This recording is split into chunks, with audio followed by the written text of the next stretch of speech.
Bem-vindos, ouvintes, a mais um episódio do podcast Energia para o Cidadão. Enfim, vou abordar agora sobre hidrelétricas, né, e crise hídrica. Eu acho que é um momento mais do que oportuno, então dei até uma reorganizada no planejamento para trazer esse tópico agora e trazer como convidado o ilustre Márcio Cataldi, que talvez vocês já tenham visto aí, porque ele está aparecendo bastante na imprensa falando sobre o assunto. Mas aqui a gente vai trazer coisas novas que ele não está falando lá, né? Qual eu acho que a principal vantagem aqui? A gente vai ter um pouco mais de tempo, né? A gente na imprensa ele tem que dar respostas muito curtas, muito objetivas, e aqui eu quero mastigar alguns conceitos para vocês, para facilitar o entendimento do que a gente está passando.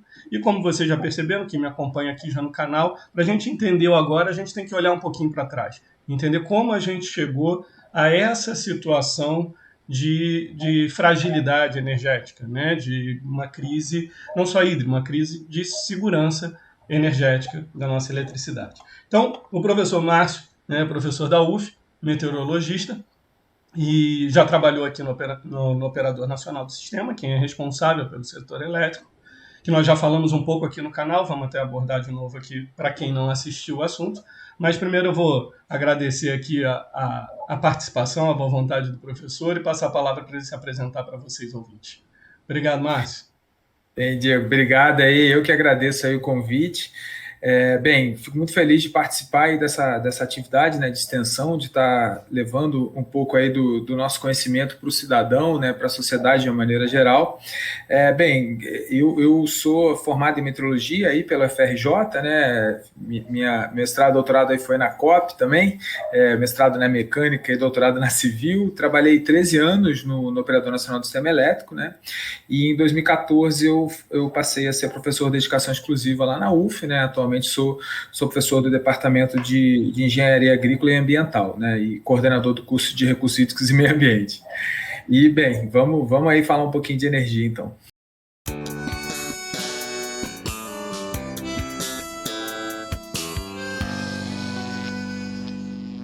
Lembrando que a gente está falando aqui como especialistas, mas é uma visão pessoal, não institucional, não falamos pela FRJ, não falamos pela UF, falamos como estudiosos dessas áreas, que extremamente interdisciplinar, que convergem, por isso estamos aqui hoje. Márcio, vamos lá. Antes da gente chegar na crise hídrica, então, e dado toda a sua vasta experiência aí no Operador Nacional do Sistema, vamos resumir para os nossos ouvintes, espectadores, qual é a responsabilidade desse órgão? O que é o Operador Nacional do Sistema? Né? Ele meio que tem todas as plantas elétricas disponíveis para ele e ele escolhe quem ele liga e desliga qualquer hora. Dá uma resumida no que é esse órgão para eles, por favor. Não, beleza. Bem, o Operador Nacional do Sistema Elétrico ele foi criado, né, quando a gente passou a ter um sistema interligado, né? O Brasil ele não tinha um sistema interligado até 98, aí depois o sistema passou a ser interligado. Então, quem gera energia lá no norte, eu posso gerar energia lá e quem estiver na região sul do Brasil está consumindo energia gerada por lá. E essa questão do sistema ser interligado, ela é importante, né, porque já evitou no passado a gente ter alguns racionamentos aí.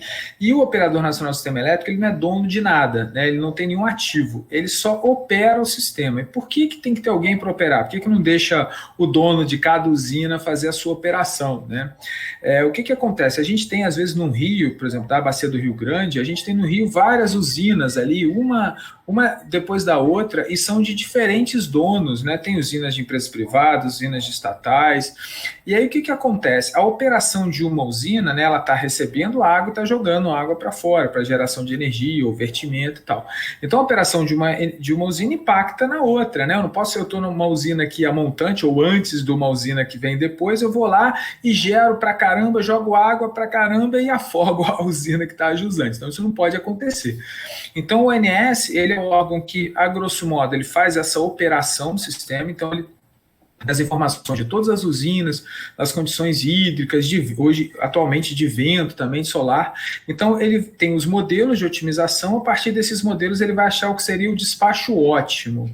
Essa ideia do despacho ótimo é o seguinte: eu tenho que tentar garantir o abastecimento de energia ao menor preço. Então, é isso que os modelos do ONS vão estar tentando garantir. E aí, com essa ideia de garantir a energia, né, para todos os cidadãos ao menor preço possível, ele vai rodar os modelos e vai calcular uma função de custo futuro, que depois ela vai ser transformada realmente no custo, né, da energia, e esse custo da energia que vai balizar toda a programação do país. Por quê? Porque se eu tenho muita água disponível, o custo das hidráulicas, que são a maior parte, ele vai ser baixinho, né? Então, se eu tiver muita água, sempre tem essa história da oferta e da demanda. Eu tenho muita água, o preço é baixo.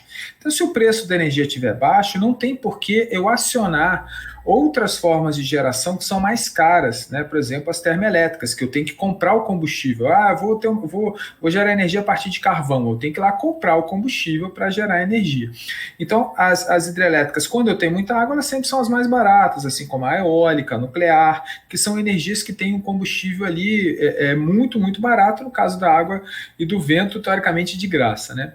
E então, o ONS que faz esse cálculo, e aí ele vai dizer, não, agora o preço está alto, se o preço está alto, ligue essas térmicas tais e tais, e ele vai calcular quanto que vai ser a demanda, né? Então, o consumo de energia vai ser tanto, eu preciso atender esse consumo. Então, é um trabalho extremamente complexo, né? Porque o nosso país ele tem um sistema muito grande, uma malha muito grande, e o INS é responsável por isso, além de fazer estudos de viabilidade elétrica, enfim, avaliar, por exemplo, manutenções elétricas. Às vezes eu não posso fazer uma manutenção porque eu estou precisando de uma determinada linha de transmissão, porque eu preciso passar muita energia por ali, porque é o caminho que eu tenho, né, para transferir energia. Então o INS avalia, você não vai poder fazer a manutenção, então pode. Então o INS faz trabalha com um conjunto, né, de especificidades muito grande para operar esse sistema que é enorme, né? Então o INS é uma empresa aí que é uma empresa privada sem fins lucrativos, né? Coisa aí que surgiu aí durante o governo Fernando Henrique, e é uma empresa que, na verdade, ela não pode olhar ninguém diferente, né? Então todo mundo que está ali tem que ser visto da mesma forma, todas as empresas e tal. Então ela tem uma missão muito importante, né, de operar esse nosso mega sistema elétrico aí. Obrigado, entendi.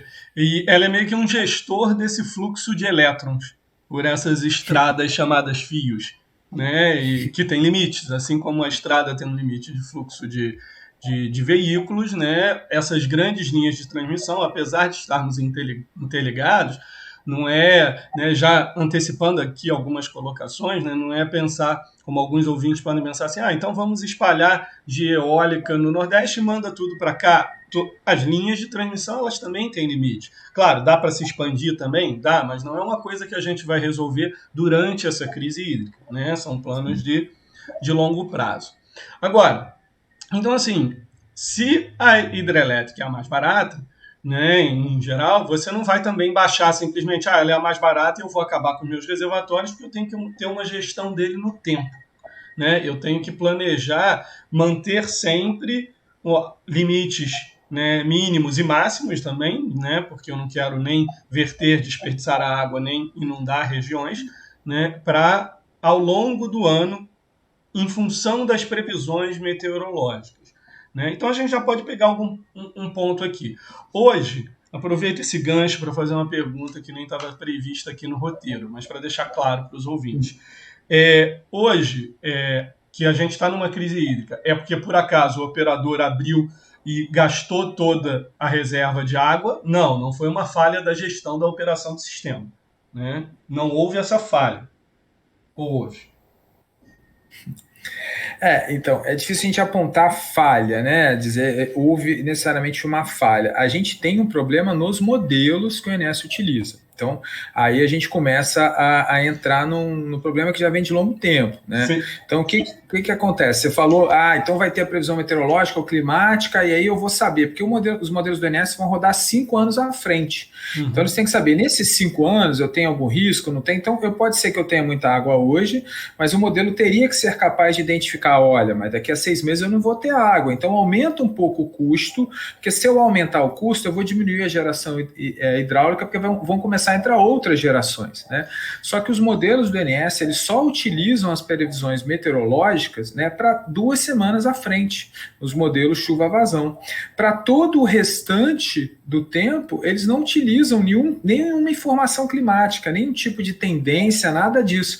Então, o que acontece é que esses modelos estavam míopes esse tempo todo, né, não conseguiam enxergar a crise que já estava acontecendo, o problema da seca, né, da falta de chuva, que acabou virando a crise hídrica, né, que aí entra a questão da gestão. Então, não dá necessariamente para dizer que é uma falha de operação, mas é uma falha de modelo, sim. Né? O modelo não tem as informações que ele deveria ter para conseguir antecipar o problema. Né? Então, esse é um ponto... De incorporar isso no preço. Né? Nós vamos chegar um pouco, quando a gente começar a falar, né, se esses problemas são conjunturais ou estruturais, um pouco nisso. E aqui, né, a gente não vai querer apontar culpados, mas nós vamos discutir tecnicamente, né, o que cada órgão é responsável, o que cada governo tem de responsabilidades em decisões passadas e decisões atuais, né? Então, assim, todo o planejamento energético, a gente planeja plantas que vão funcionar durante 20, 30, 40, 50, 100 anos uma hidrelétrica, né? Então, nuclear vai ficar aí 30, 40 anos. Então, tudo bem, a nossa nuclear é pequena, mas eu estou querendo mostrar que governos passados, a ação de um governo tem efeito no setor elétrico muito tempo depois que ele passa e acumulam várias decisões corretas, erradas, outras que pareceram corretas em um dado momento, hoje a gente entende como erradas e isso vai se acumulando e chega onde estamos hoje. Agora vamos falar um pouco espacialmente para começar a chegar nos problemas das chuvas. As nossas usinas, a gente tem uma grande bacia, né, na região amazônica, como um todo, mas nossas hidrelétricas não estão lá, né? Tirando Belo Monte, a maior parte das nossas hidrelétricas estão aqui na região centro, sul, sudeste. Né? Mas não necessariamente onde está a hidrelétrica é onde precisa chover. Né? A sua bacia ela é composta das chuvas vindo de diversas regiões diferentes. É isso? Então, isso. A gente tem, por exemplo, a bacia amazônica, né, que é uma bacia a maior que a gente tem, disparada, né, que tem algumas usinas, né, mais recentes, e a gente tem as usinas aqui do Sudeste. Né? Então, o que acontece? Quando a gente tem uma usina hidrelétrica, a gente, não, como você falou, não precisa ser a chuva na usina, precisa ser a chuva numa usina que tenha reservatório. Né? Então, a chuva tem que acontecer numa usina que tenha a capacidade de armazenar água, né? Porque a gente tem dois tipos aí, né? As fios d'água e as usinas com reservatório de regulação. As fios d'água, o que acontece? Choveu ou não, enfim, a vazão que tiver ali, elas vão gerar. As usinas que tem reservatório, essas sim tem capacidade de estocar água, né? E eu preciso estocar água. A gente tem um período chuvoso da região sudeste e centro-oeste muito bem definido, né? E depois para de chover. E aí, quando para de chover aqui na região sudeste e centro-oeste, o que acontece? Que é o período seco, a gente está saindo dele agora. Eu tenho que ter água guardada para poder gerar energia. Então, a chuva precisa acontecer nos locais, nas usinas que a gente tem capacidade de reservatório, que é a maioria de armazenamento. A maioria delas estão ali centro-sul de Minas, sul de Goiás. Essa é a região aí mais importante do ponto de vista de estocagem de água, né, para a geração de energia. Perfeito, você antecipou exatamente a pergunta que eu ia fazer, para a gente resumir aqui a diferença entre hidrelétricas a fio d'água e de reservatório. Ou seja, as de fio d'água funcionam parecidas com as usinas eólicas. Quando venta, ela se mexe, ou seja, quando o rio está correndo, ela mexe uma usina, mas eu não consigo ter ela mexe a turbina, eu não consigo ter todo esse controle. Agora, vamos lá. A gente está lendo, e todos os nossos espectadores aí devem estar vendo, né, na imprensa, que a gente está com problema. Você acabou de falar do regime, de que nós estamos chegando ao fim do período seco. Nós temos, me corrija se eu falar errado, assim, de abril a setembro é mais ou menos o nosso período seco, nacionalmente falando, e de setembro a março, né, o nosso período chuvoso. Né? Tem a famosa música, são as águas de março fechando o verão. Né? Então,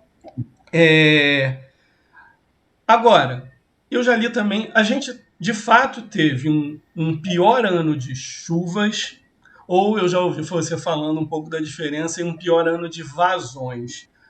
Qual é a distinção? Se está chovendo, né, eu entendo, se chover no oceano, ela não vai para um rio.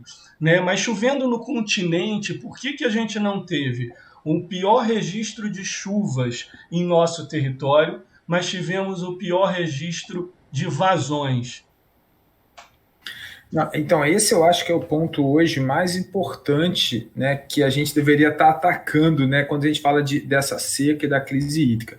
Esse não foi o pior verão do ponto de vista de chuva, nem de longe, né, não foi um verão, um período úmido, né, muito bom, mas também não teve, não está nem entre os 5 piores, né.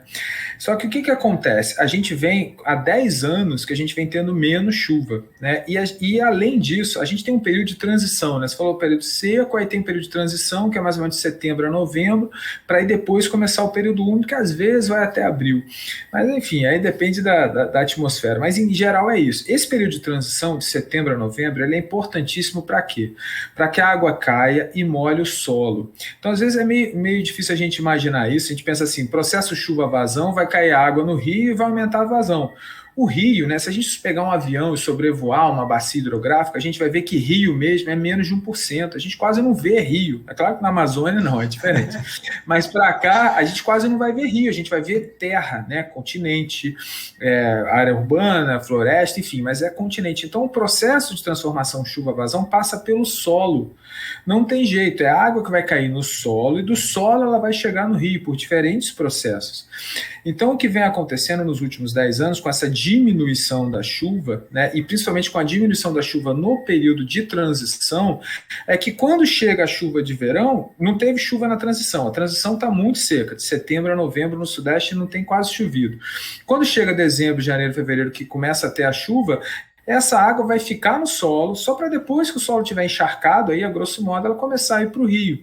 Então, a gente tem dois problemas. Tem diminuído a chuva sistematicamente no período úmido, mas tem diminuído muito no período seco. E aí, o solo, ao longo desses 10 anos, ele já está começando a se transformar um pouco, fora o mau uso do solo, né? Porque se a gente começa a compactar o solo, fazer uma má utilização do solo, a transformada chuva em vazão vai ficar alterada. Então, esse processo que a gente tem, quando a gente fala que são 10 anos, mais ou menos, aí com menos chuva, ele está impactando muito no solo. E o que a gente está vendo, e agora, por exemplo, a gente está em setembro, tem uma frente fria passando aqui pelo litoral do Rio, ocasionando alguma chuva, principalmente no litoral, ela ocasionou alguma chuva nas bacias, a vazão vai aumentar? Praticamente nada. Não vai aumentar nem um metro cúbico por segundo vai aumentar, mas vai aumentar praticamente nada, irrisório. Por quê? Porque essa água vai ficar retida no solo. Então, a gente precisa entender que o problema ele é mais complexo. Então, quando a gente fala que a gente está, a crise hídrica é a gestão, a gente está com problema de seca, né, de diminuição de chuva, de transformação do solo, de mau uso do solo. Então, isso tudo que gera a crise hídrica, claro, aliado à questão de gestão, né, mas não é o problema da chuva desse ano, e sim um acúmulo de pouca chuva nesses 10 anos e o solo, cada ano que passa, está ficando mais seco. Então, por exemplo, para esse período úmido agora, a chuva do período úmido vai salvar os reservatórios. Tem que chover muito. E tem que chover na transição e tem que chover no período úmido, né? Que não é bem a previsão que a gente tem hoje. Então, é um processo que, como ele é lento, né, já tem esse tempo todo, já dava para ter percebido, né? E o próprio INS, na verdade, ele já estava percebendo isso. Em 2019, o Operador Nacional do Sistema Elétrico fez um workshop discutindo variabilidade climática, com mudanças climáticas, e eles mesmos mostrando que as vazões, né, ou as ENAs, né, energia natural fluente, que é um produto da vazão, as vazões no Nordeste e parte do Sudeste vinham diminuindo nos últimos 6, 7 anos. Então, o próprio INS já vinha com essa preocupação, mas da parte, o INS é um órgão técnico, né? Do técnico chegar até o político, que quem vai tomar a decisão, a gente tem muita coisa acontece aí, mas esse é um problema de longo tempo, que já vinha, como ele é lento, né, ele já vinha sendo identificado, vem sendo identificado, então não foi surpresa para ninguém técnico o que está acontecendo agora. Perfeito. Infelizmente, né, mas é por isso que a gente está aqui hoje também fazendo esse debate, para tentarmos encontrar soluções para hoje e evitar cometer os mesmos erros, né? E aí, olhando um pouco para trás, quando você fala muito, né, que a gente vem com 10 anos aí com regimes ruins de chuva. E aí eu faço... a gente ainda vai entrar também na questão de uso do solo e outros usos aí da água, mas antes, existe um termo técnico, né, garantia física, que de garantia e de física não tem nada, mas é um número que, tentando resumir aqui, simplificar para vocês ouvintes, seria o quanto que cada usina garantiria de capacidade de produção, né? E esse número é um pouco baseado nas médias, no dimensionamento, obviamente, do reservatório e na média histórica dessas reservas. Só que esse número ele pode ser revisto, tem todo um arcabouço legal, a cada final contratual das hidrelétricas pode ser revisto de modo mais drástico, mas a cada década aí ele pode ser revisado, a cada 5 anos ele pode ser revisado em mais ou menos 5%, ele pode ser editado um pouquinho. Então eu te lanço uma pergunta, se a gente já percebia essas chuvas, né, se a gente já percebia uma diminuição, não deveria ter sido, talvez não só nos últimos 10 anos, mas de 2000 e pouco para cá, depois da nossa crise hídrica, que aí o nosso apagão de 2001, a gente tem reformas no setor, é criado todo esse arcabouço que hoje funciona, né? Mas o que eu quero saber é, se a gente viesse revisando regularmente essa garantia física de algumas hidrelétricas, a gente não teria redimensionado a expectativa delas um pouco para baixo. E se a gente dimensiona a expectativa delas um pouco para baixo, o próprio planejamento de expansão de novas usinas hidrelétricas, usinas elétricas, né, plantas, né, sejam térmicas ou outras hidros ou eólica, a gente poderia ter planejado uma expansão um pouco maior do que foi e estarmos hoje numa situação um pouco menos suscetível por termos mapeado e quantificado melhor já esse decréscimo gradativamente, não esperar para agora meio que estar fazendo essas contas? Não, perfeito. Isso que você falou da energia firme, né, energia assegurada, ela é importante porque ele remete à questão da nossa série histórica, né? É a mesma coisa que os modelos do INS fazem. Eles usam a série histórica de 1930 até agora como se esse passado aí pudesse se repetir, né? Um planeta totalmente diferente, né? Enfim, então isso é a mesma coisa que acontece com a energia firme e a energia assegurada, né? É como se fosse o seguro lá para o cara da usina, olha, se não tiver água, você vai ganhar isso daqui para você gerar.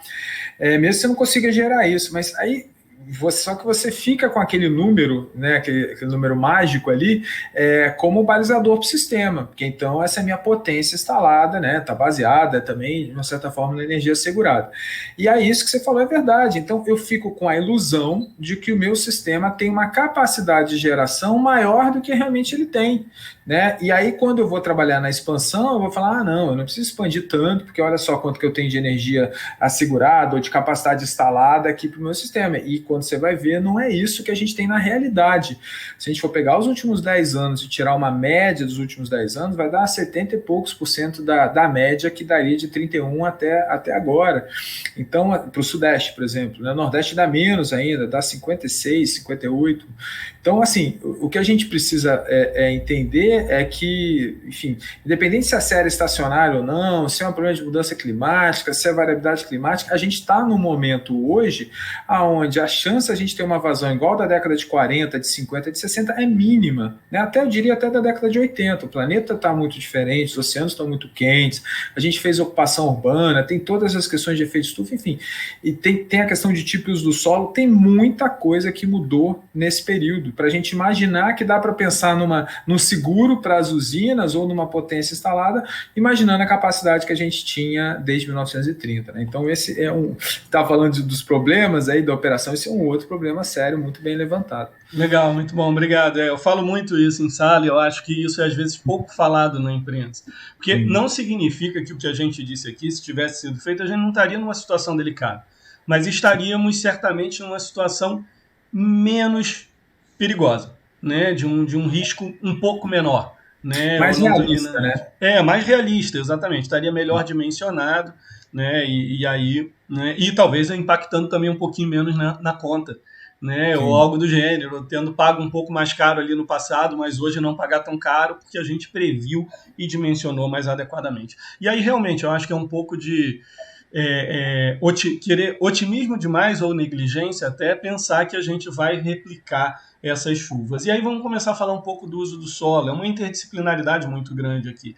Porque da mesma forma que é difícil a gente prever que vai Difícil não, é ingênuo a gente esperar que o regime de chuva volte a ser tão bom quanto antes. A gente tem que lembrar que essa água não é só usada para geração de energia elétrica. Então a população brasileira, por exemplo, eu peguei uns números aqui aproximados, mas assim, só para a gente pegar do último apagão, do nosso último racionamento em 2001, a população brasileira era cerca de 180 milhões de habitantes. Agora nós estamos com aproximadamente 210. A população aumentou, né? É claro, e associado a isso tem o aumento do consumo elétrico, o aumento do padrão de consumo, mas isso já está sendo muito falado. O que eu quero trazer aqui é que se a gente tem 30 milhões de pessoas a mais, né, e com melhor consumo, a gente tem 30 milhões de pessoas a mais consumindo não só a eletricidade, mas consumindo alimento, usando o solo, ou seja, usando a água. Tem vários, ou seja, o problema de hidrelétrica é uma consequência também de gestão do uso da água, né? E aí eu quero saber de você, Cantal, isso está saindo do meu campo de expertise, mas assim, tudo isso impacta um pouquinho, mas que outros fatores seriam de maior impacto entre a agricultura, o uso urbano da água, o uso de termoelétrica, o que mais aí pesa também? Porque quando a gente vê esse aumento de 1/6 da população em 2 décadas, ele está consumindo tudo isso, está ocupando diferentemente o espaço. Então, além da parte de gestão que a gente já abordou, da questão da chuva, para onde mais a chuva também vai, que ela não está chegando na vazão do rio, ou está sendo... Chega na vazão, mas não chega ao reservatório, porque é retirada antes para uma irrigação, né, ou para um uso residencial, numa cidade que aumentou de tamanho, ou numa cidade que, não, né, que era uma vila e virou uma cidade. Não, é relevante? Não, é relevante. O próprio INES fez um estudo em relação a isso, e segundo as análises deles, para bacias muito grandes não era tão relevante a tomada d'água, por exemplo, o aumento da tomada d'água para dessedentação animal, agricultura, abastecimento humano. Mas aí para bacias muito grandes, né? Para bacias médias, isso começa a ter um impacto. Então é claro que o aumento do consumo da água em bacias onde, porque assim, qualquer rio, a prioridade é consumo humano, a prioridade 01. Né? A energia não é a prioridade, é consumo humano, dessedentação animal, agricultura, depois vem a geração de energia. Então a gente tem bacias, por exemplo, como Paraíba do Sul, que é uma bacia importante para consumo de água, né? De grandes cidades. Né? Para geração de energia é o seguinte, se tiver água para gerar energia, a gente gera, mas não é a prioridade do Paraíba do Sul. São Francisco hoje também é assim. Então a gente tem algumas bacias que têm essa característica. E outras bacias, né, já são muito ligadas à parte da geração hidráulica. Bem, e aí o que a gente tem feito, né, para fazer com que menos chuva chegue no rio para transformar em vazão nos reservatórios? É uma série de pequenas transformações. Tem o aumento no consumo de água, né? Isso não tem como, você falou aí, 1/6 da população, então a gente está consumindo mais água. Quando o INES faz o cálculo da vazão, ele usa a vazão natural, que aí já tira, teoricamente, esses usos consultivos da água, mas mesmo assim, a água é água, né? Ela está lá, mesmo com essa entidade matemática, a água continua sumindo mais, né? Então a gente tem menos água por conta dessa retirada d'água, mas eu diria para você que a longo prazo, é claro que isso impacta, mas as nossas atividades no solo, né, elas vão impactar mais. Por quê? Porque quando a gente começa a compactar solo, por exemplo, com gado, né, você começa a compactar muito solo, você mexe na permeabilidade dele, você tira a vegetação, você coloca área urbana, então aquela água não entra mais, você não tem mais aquífero praticamente para recarregar o rio no período seco. Né? Então, se choveu, vira vazão rápido, tem um pico, acabou. Você quase não vai ter recarga. Aí, quando chegar o período seco, teu rio deixa de existir, né? Deixa de ser perene, por exemplo. Então, a retirada de floresta, né? Isso é muito complicado, porque as florestas fazem um processo chamado evapotranspiração. Então, elas retiram a água do solo e devolvem para a atmosfera, né? num processo que contribui para a umidade, né? Para o balanço de umidade, para a gente ter mais chuva. Então, quando a gente retira a floresta, a gente está retirando combustível para a chuva. Não adianta, eu posso ter dias muito quentes, né? Acho que todo mundo já percebeu isso. Às vezes no verão você tem um dia muito quente, mas não chove.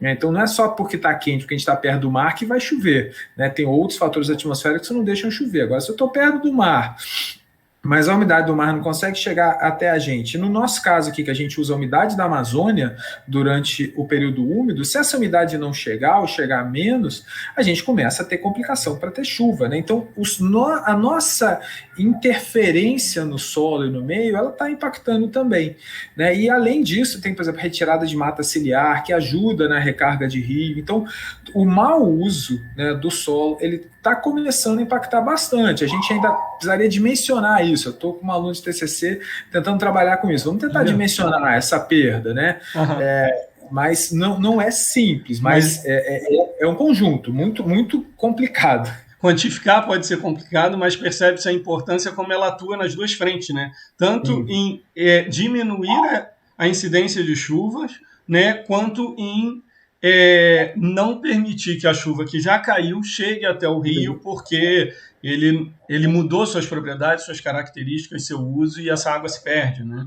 Então, perfeito. E aí, então assim, isso mostra que algumas mudanças aí, então eu chego no dilema se o quanto dessa mudança é conjuntural, é uma década muito ruim, ou seja, mas cada vez parece que não, né? As mudanças sociais ali, né, simplesmente de crescimento populacional e uso bem devido já impactam, e usos ruins impactam mais. Ou seja, a gente está transformando o mundo ao nosso entorno, a gente tem que ir se adaptando e adaptando o setor elétrico a ser menos dependente das hidrelétricas, né, e mais diversificado. Estamos até, né, hoje, tipo, a eólica no mês passado a solar no mês passado bateu 2%, né, de geração no mês veio da solar, a eólica estava em mais de 10%, ou seja, essas outras duas renováveis aí já estão, né, já são de fato expressivas, mas assim, para ter um modo seguro de operação, a gente está vendo que não estamos, porque ainda dependemos muito da hídrica e sem fazermos os outros deveres de casa para garantir essa hídrica, né? Eu vou te fazer uma pergunta que eu mesmo já falei, né, já tive falas diferentes e vejo que a academia não tem um consenso, ou pelo menos não tinha, você pode me esclarecer, do quanto o horário de verão ainda faz sentido ou não. Né? Não estou falando para o gosto. Eu prefiro acordar, né, mais claro, odeio acordar no escuro, quero passear, né, usar o fim do dia para um passeio na orla. Não é isso. Vamos falar do setor elétrico. Mas assim, o conceito, quando surgiu o horário de verão, era porque no final da noite era o nosso pico de demanda. E eu já ouvi, inclusive, no meio acadêmico, como eu falei, que o nosso pico se deslocou para o meio da tarde, com o crescimento do poder econômico brasileiro, principalmente na primeira década desse século, expandiu-se a capacidade de consumo de refrigeração, né, em grandes centros comerciais, shopping centers, lojas, comércio, residências, né, a população teve acesso ao ar-condicionado e ao uso no meio do dia, que é mais quente, então que o nosso pico teria se deslocado desse início da noite para o meio do dia, o meio da tarde ali, devido à refrigeração. Né, uma expansão da refrigeração, uma diminuição do impacto da iluminação, dado que as lâmpadas se tornaram muito mais eficientes. E aí, fato, a gente hoje tem 2 picos, um horário de verão influenciaria no que a gente passa hoje, teria influenciado se não tivéssemos abolido, ou é irrisório? Então, outro dia eu estava tendo até uma conversa com um amigo virtualmente lá, que trabalha em comercialização de energia, sobre isso, né? Eu até estava brincando com ele que às vezes eu faço umas contas de padeiro, e ele fez uma conta de padeiro também, a nossa conta de padeiro bateu parecido, a gente ficou feliz, né? Eu tinha, às vezes, tinha um antigo diretor lá do Enes que ele brincava que o negócio da engenharia, você vê quando a engenharia dá certo, quando a regra de 3 funciona, né? Então, são as contas de padeiro aí. O que acontece? O pico, né? Ele sempre, o horário de verão, ele não é só por causa do pico. Essa é a primeira questão que conceitualmente não é a verdadeira, né? Ele não entrou ali só para corrigir o pico, ele entrou para corrigir condições, por exemplo, de iluminação pública. Né? A iluminação pública entra mais tarde, então agora são 5h54. Né? Pelo menos aqui onde eu estou em Itaipu, a iluminação pública, eu estou olhando para o poste aqui da rua, já entrou. A iluminação pública não precisava ter entrado agora, poderia ter entrado 1 hora depois. E aí, mas tudo bem, de manhã também ela ficaria ligada mais tempo, né?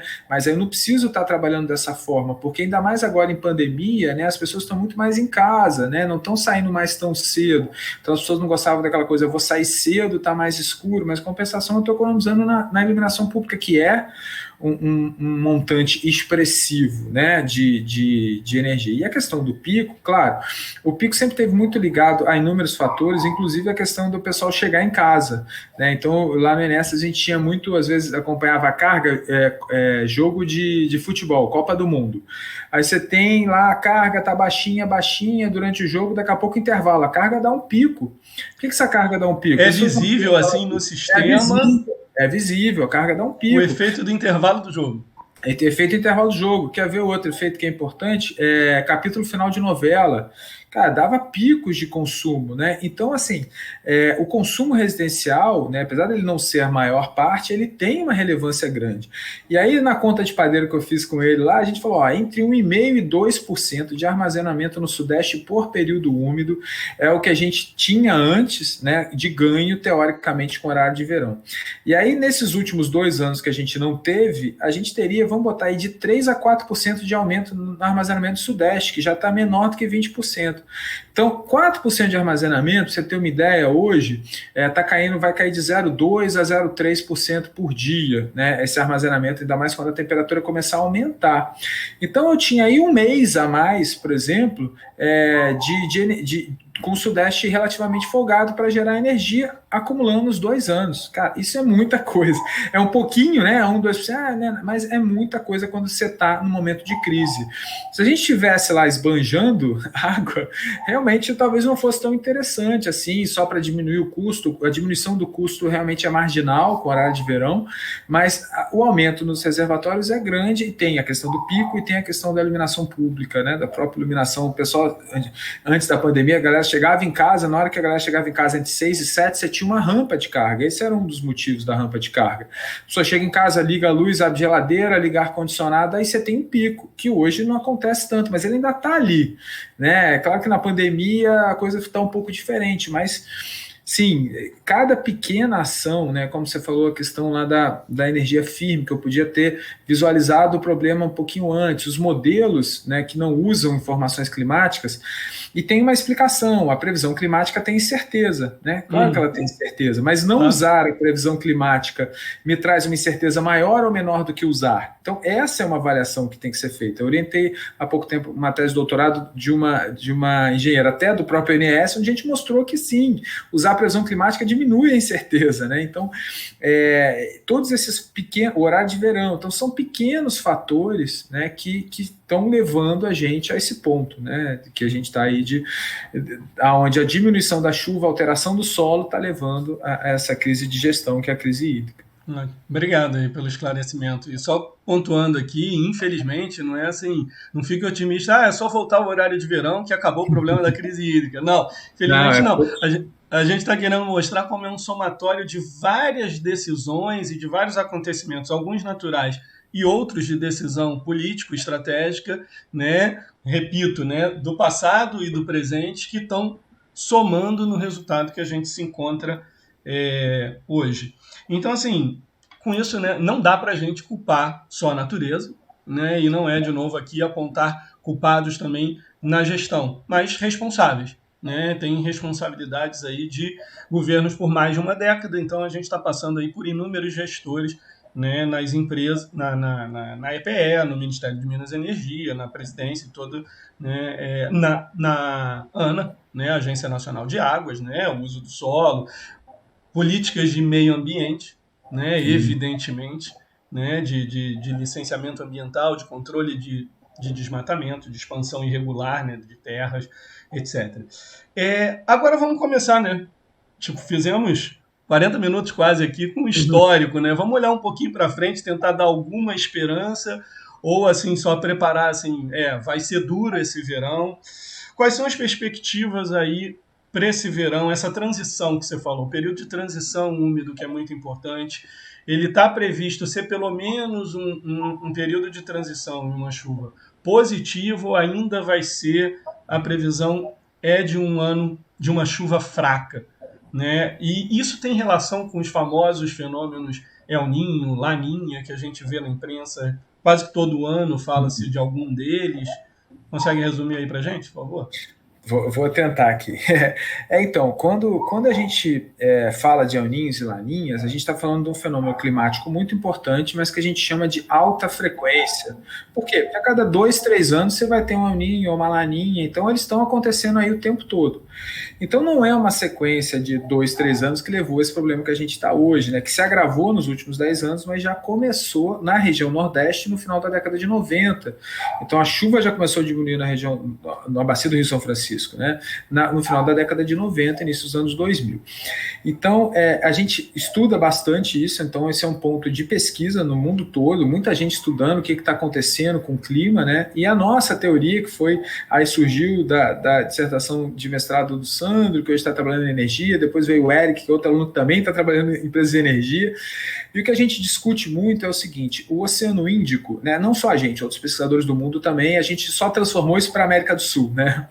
O Oceano Índico, ele começou a ter um grande aquecimento na década de 70, né? E por que ele teve esse aquecimento? Índia e China começaram a produção absurda localmente, né? Muito efeito estufa, o oceano começou a aquecer pelo aprisionamento do calor, né? Um fenômeno que a gente conhece bastante. E aí essa água lá do Índico, ela demora mais ou menos 20 anos para chegar aqui no Oceano Atlântico, né? E ela passa pelo sul da África, ali ela sofre um processo de retroflexão das agulhas, tem toda uma questão complicada, mas depois de 20 anos, na década de 90, essa água do Índico começou a aquecer ao que a gente chama de bacia do Atlântico, né? Que é o Atlântico quase todo. E aí, ao longo dos anos 90, isso começou a ficar mais constante, início dos anos 2000 até 2010, a gente teve um processo lento, né? O oceano é lento, né? Não é igual a atmosfera que é rápida, de aquecimento, e depois, mais ou menos em 2010, o oceano estagnou quente. Então, o Oceano Atlântico inteiro está quente, e a gente estuda muito a região do Atlântico Equatorial, e aí tem um processo lá atmosférico que a gente chama de teleconexão, um nome bonito aí, que estaria mostrando o seguinte: esse oceano Atlântico muito quente ali no Equador está gerando uma variabilidade de baixa frequência. Baixa frequência significa que pode demorar de 10 a 40 anos, né? É um cara que demora muito para mudar, né? Não é igual a alta frequência a cada 2, 3 anos. E isso está fazendo com que o ar, a grosso modo, né, a água mais quente, o ar mais leve, sobe mais e desce mais intenso. E desce aonde? Ele se deslocou também um pouquinho, a região de descida, que está exatamente em cima da região sudeste. Isso está favorecendo a configuração do que a gente chama de bloqueios atmosféricos. Esses bloqueios atmosféricos, a grosso modo, lá quando a moça do jornal fala massa de ar seco e tal, quando a gente tem bloqueio atmosférico, não tem chuva, né? Não é a massa de ar seco, aquilo ali é uma simplificação. Em alguns jornais já até falam bloqueio atmosférico, que é um fenômeno bastante complexo, muito intenso. E esses bloqueios, só para você ter uma ideia, mais ou menos eles triplicaram, tanto na primavera quanto no período úmido, se a gente comparar de 1980 até 2010 e depois pegar de 2012 para cá. A frequência com que ele ocorre, é isso? Tipo, o número de dias, o tempo que ele... Número de dias, isso. Então, para você ter uma ideia, na primavera, a gente fez esse estudo lá, está saindo a publicação, a gente criou um índice para fazer isso, né? Então, na primavera, a gente tinha aí de 4 a 5 dias por cada mês de primavera com bloqueio. Então, vamos botar outubro lá, eu tinha 5 dias com bloqueio, então tem 25 dias para ter chuva. Não garanto que nesses 25 dias eu vou ter chuva, mas naqueles 5 eu sei que eu não tenho. Então o bloqueio não deixa ter chuva, a frente não fria, não chega aqui, não adianta nada. A gente saiu de 5 para 18, só para você ter uma ideia, em média, nesses anos da primavera, quando a gente olha de 2012 para cá. Ou seja, para cada mês desse de transição, que a gente precisa molhar o solo, eu só tenho tido, em média, 12 dias dos 30, onde eu posso ou não ter chuva. Os outros 18, esquece que eu não tenho chuva, na região das bacias. No interior, para o litoral, a condição é um pouquinho diferente. E para o período úmido, a condição é muito parecida. A gente tinha lá 4 dias de bloqueio por cada mês de verão, a gente passou para 15. Quer dizer, então metade do verão agora está indo por água abaixo. Quer dizer, não está indo por água abaixo, né? Metade do verão eu estou tendo um sistema atmosférico que impede a chuva. E isso vem acontecendo meio que de forma constante nos últimos 10 anos. Em 2016, a gente teve o que a gente chama de ZACA, Zona de Convergência Atlântico Sul, um fenômeno que ocasionou muita chuva em janeiro de 2016, que evitou um racionamento, que a gente ia ter um racionamento ali. E aí, um mês super poderoso de chuva, né? A gente não estava numa condição tão ruim quanto está agora. E aí, com isso, quer dizer, adiou, né, o problema. Só que a gente chega hoje e essa variabilidade de baixa frequência, o Atlântico está quente, ninguém imagina que China e Índia vão diminuir as emissões da noite para o dia, e mesmo que se diminuíssem, né, o Atlântico ia demorar uns 20 anos para se resfriar de novo. Então, a gente precisa entender que esse aumento do número de dias de bloqueio, hoje, por exemplo, né, a gente está com bloqueio em Minas, né, então a gente setembro já começou com bloqueio, né, então, no interior ali de Minas, Distrito Federal, então, o que acontece é que esses bloqueios sendo mais constantes, durando mais tempo, fica difícil ter uma previsão otimista de chuva, né? E além disso, a gente está indo para um período de transição e período úmido com influência da laninha, né? Que é ali do Pacífico. Então imagina assim, a gente está ruim, a gente está lá embaixo na curva, né? Nas vazões. E lá embaixo eu estou oscilando. Eu oscilo assim, quando é um pouquinho melhor é ano de El Niño, um pouquinho pior é ano de Laninha. Ano passado foi Laninha e a gente está indo para outro Laninha seguido. Então, não tem nenhuma perspectiva. Tem alguns modelos climáticos que botam uma chuva um pouquinho maior em outubro agora, mas mais para as bacias do norte e do nordeste, né? E aí depois a gente volta a ter uma condição bem ruim. Talvez para fevereiro a gente tenha alguma melhora de chuva, mas mesmo que a gente tenha essa melhora de chuva, vai pegar o solo o quê? Bem seco ainda, se a gente não tiver essa chuva de primavera. Então, é claro, o que eu estou dizendo é em relação a uma média. Então, vai chover menos do que a média. Não significa que não vai chover nada, né? Sim, claro. Mas a gente precisa que chova mais do que a média, do que aquela média lá, histórica, longa, mas a gente precisa que chova mais que isso. Mas a gente não tem hoje condições climáticas previstas ou conceitualmente que poderiam nos levar a acreditar nisso. A gente deve continuar com bloqueio, que setembro já começou com bloqueio, né? A gente está tendo chuva no litoral, mas no interior a chuva não consegue passar por causa do bloqueio. E a gente ainda vai para um fenômeno que ajuda a gente a ter bloqueio. Ele ajuda a ter zacas também, que é esse sistema que ocasiona muita chuva, mas ele também ajuda a ter bloqueio. Então, assim, é um verão como foi o do período passado. Às vezes eu tenho 5, 6 dias seguidos com chuva, mas eu tenho 15 sem chuva. E aí não adianta, eu aumento um pouco a vazão, aí daqui a pouco eu fico 15 dias, evaporação lá em cima, cai de novo a vazão. Então, a minha escadinha de aumento fica muito lenta. Não. Quer dizer, é claro, se a gente conseguir segurar a energia até dezembro, que é um mês aí que tem jeito, vai chover, menos que a média, mas deve chover. Vai começar a aumentar o nível dos reservatórios. Talvez, eu acredito que somente em janeiro. Aí começa a aumentar um pouquinho, né, e tal, mas a gente vai chegar em março, abril, já vai ter acabado a chuva, e eu vou chegar lá no chão já, né, do nível de armazenamento. Então, o que vai acontecer? Mesmo que eu aumente um pouquinho, eu vou estar empurrando um pouco para frente o problema.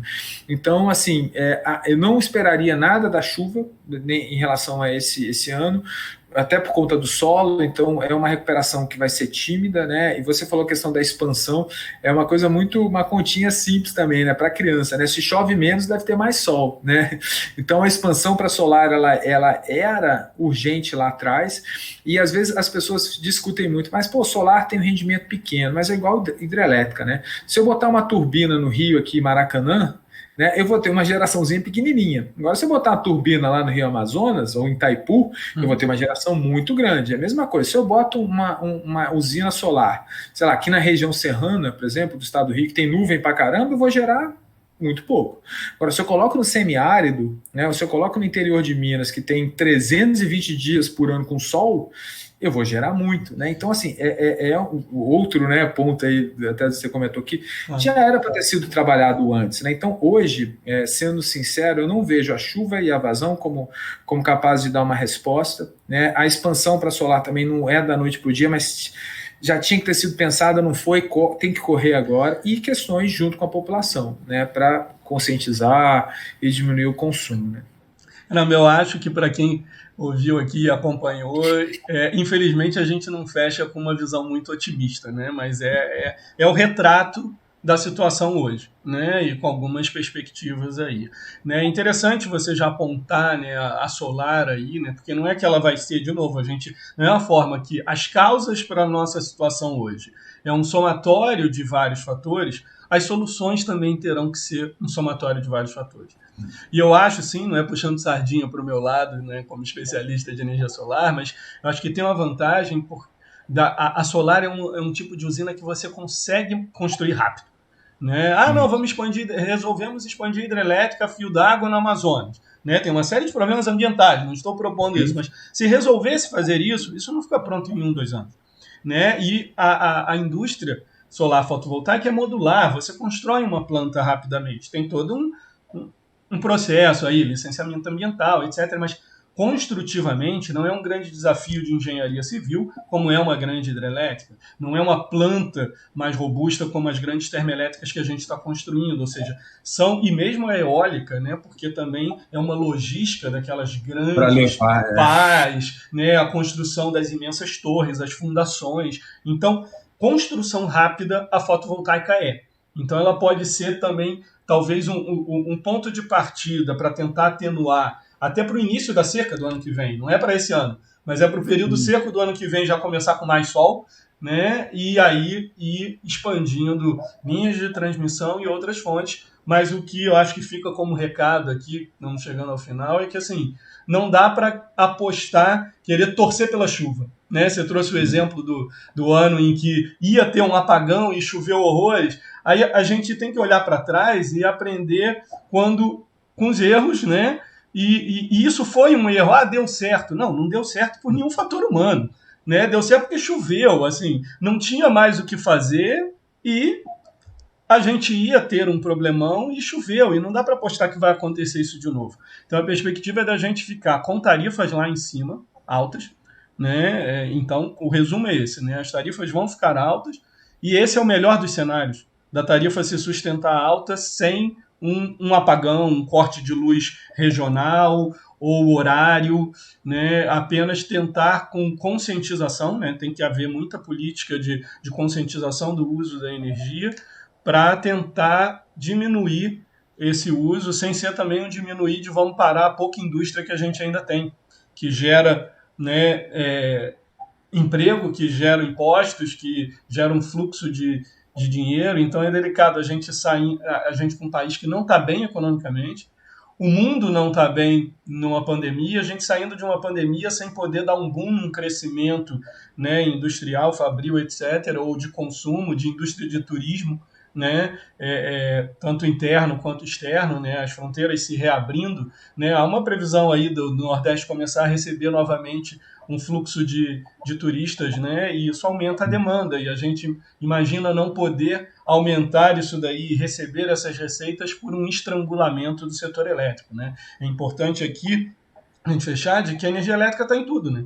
Está no arroz e feijão que você compra no mercado, né, que chegou até ali, então por isso que ela tem um problema também do impacto inflacionário dela, e a gente já está sentindo, infelizmente, dos combustíveis, que não é o foco hoje do nosso bate-papo, e da eletricidade. Então ela tem impacto, ela não aumenta só a conta de luz da sua casa, ela aumenta a conta de luz do mercado, ela aumenta a conta de luz de tudo que você consome, infelizmente. Então é consciência, uso consciente, né, da energia e cobrar, na verdade, não torcer para chover ou fazer a dança da chuva, né, cobrar uma gestão mais consciente, mais responsável, que assuma que a situação é crítica e que a gente precisa de medidas críticas. Isso? Concorda?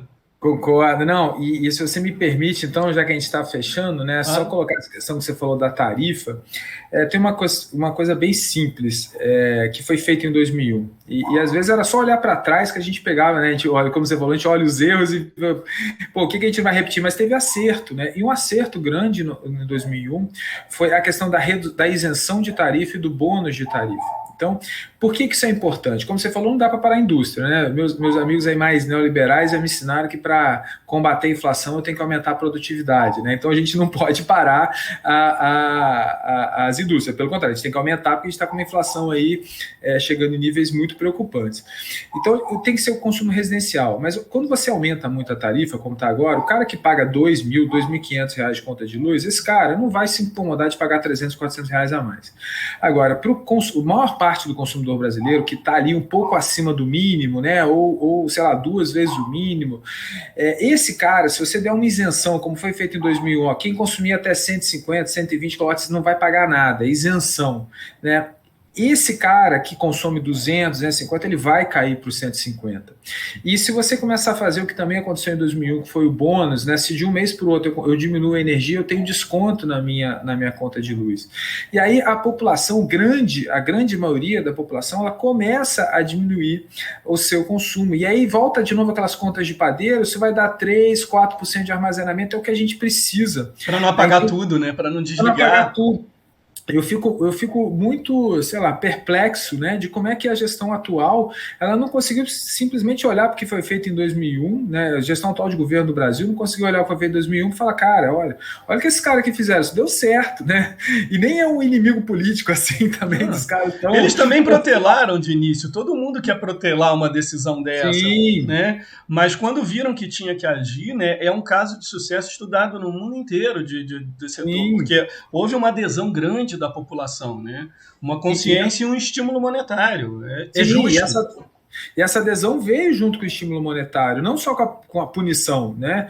Então, assim, eu né, até no meu blog lá em dezembro eu botei, quando a gente tinha previsão climática para janeiro, que ia ser muito ruim, já coloquei, galera, acho que a gente tinha que fazer essas medidas agora, em dezembro de 2020, né?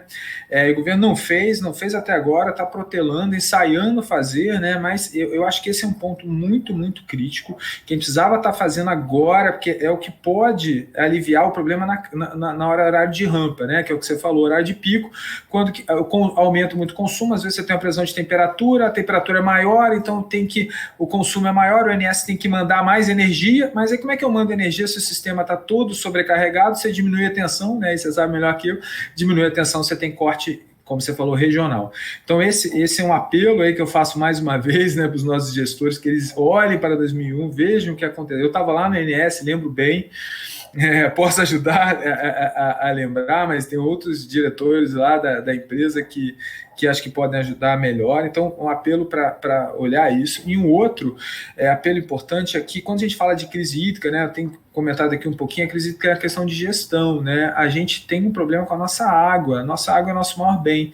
Né? Quando a gente exporta a agricultura, um alimento, quando a gente exporta carne, quando a gente exporta minério, a gente está exportando água, né, ali dentro. E essa água, ela não está aqui por acaso, ela está aqui porque tinha floresta, ela está aqui porque tem recarga, ela está aqui porque tem transporte de umidade da região amazônica, porque tem que ter floresta na região amazônica. Então, se a gente não começar a entender a importância da água para o nosso país, né, como um bem nacional aí para a gente, e entender que tem outros ecossistemas e ambientes que são importantes para a manutenção dessa água e que a gente precisa estar fiscalizando isso, né, para que eles não sejam retirados, não vai adiantar nada disso que a gente está falando. A gente vai expandir para solar, mas daqui a pouco a gente vai começar a ter problema para abastecimento de água, para agricultura. Então é importante parar e que a crise hídrica, né, com esse olhar mais energético hoje, né, mais elétrico, ela sirva para que a gente perceba a importância da água e de todo o ecossistema, todos os biomas, tudo que faz com que a gente tenha água. A água não está aqui por acaso, ela não surge do nada, né, e a gente precisa manter essa água aqui, senão a gente vai estar cada vez com um sistema mais complicado para a gente viver, né, num modo de vida mais difícil. Verdade, sensacional, Márcio. Obrigado. Eu ia te passar a palavra para você fazer os fechamentos, mas eu acho que você acabou de fazê-los e muito bem. Agradeço mais uma vez e aproveito para, né, lembrar os nossos ouvintes aí, espectadores, que eu costumo colocar aqui links vinculados a todo o bate-papo que a gente tem aqui. Eu sempre separo alguns links daqueles conteúdos, né, páginas diferentes de imprensa ou técnicas que fundamentaram muito do que a gente falou aqui, ou que eu considero que está um material bem feito, né, resumido, mas coerente, bem escrito, etc. Eu vou, obviamente, incluir o blog aí do professor Márcio, quem quiser acompanhar, ler vários materiais do que não deu para falar aqui também, é óbvio, tirar dúvida com ele, comigo, fiquem à vontade. Lembrem de compartilhar aí, dar aquela curtida no vídeo, no canal, no áudio, lembrando que está em várias plataformas, tanto de áudio quanto de vídeo, né, seja Spotify, YouTube, etc. E até o próximo episódio. Obrigado, pessoal. Valeu, obrigado, Diego. Parabéns aí, mais uma vez.